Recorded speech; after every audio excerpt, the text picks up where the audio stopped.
Throughout history, there has been many interesting things. Things that have led up to being the country that we are today. Things that have led to bloodshed. And things that are just fascinating. This is Interesting History. This is Interesting History. And this is a story about a boy known as Lobster Boy.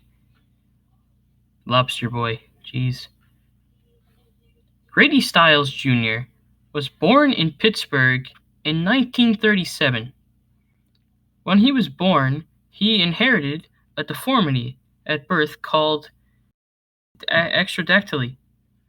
Extradactyly is the deficiency or absence of one or more central digits of the hand or foot, and is also known as hand/split foot malformation.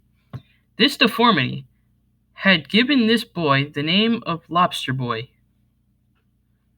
This deformity was not only in his hands, but his feet as well. That's pretty rough. Most of Grady's life was spent in a wheelchair. He had also learned how to use his upper body to pull himself across the floor with some impressive strength. Because of these deformities, Grady grew up in a carnival. Why the carnival, you may ask? Because that is where the freak shows were. Grady was growing up and was now a young man. As a young man, he started to develop some feelings and fell in love with a carnival worker named Maria Teresa, a young woman who had run away to join the circus as a teen. Grady and Maria had soon gotten married and had 2 kids. After that, things had gone downhill. Grady started drinking.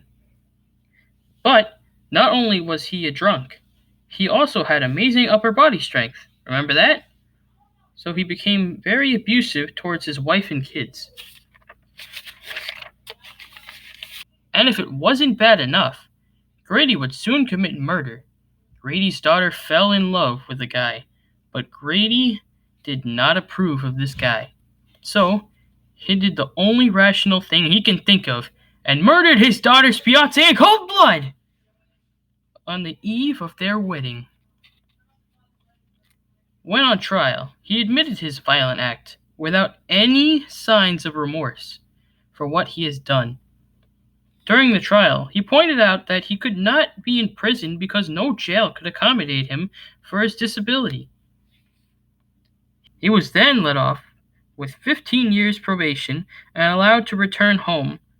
During that trial, his wife divorced him, but then later remarried him in 1989. When she had returned, the abuse had gotten worse.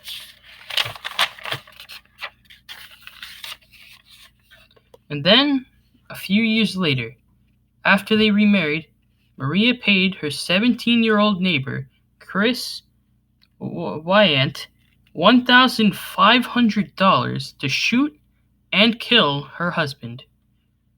Shortly after that interaction, Grady Stiles was no more. At the trial for Grady's death, Maria said, "My husband was going to kill my family. I believe that from the bottom of my heart." And with that, it brings an end to the tale of the infamous Lobster Boy. So this was a real tragic tale. God damn.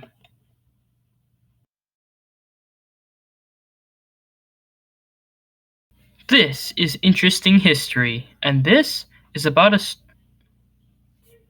crap. God damn it. Extradactyly.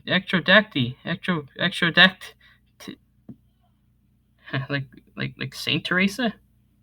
Mother Teresa? Is that what it is? No, not her. Can't be her. And it wasn't bad enough. And if it wasn't bad enough, god damn, He was then let off 15 with 4 bleh,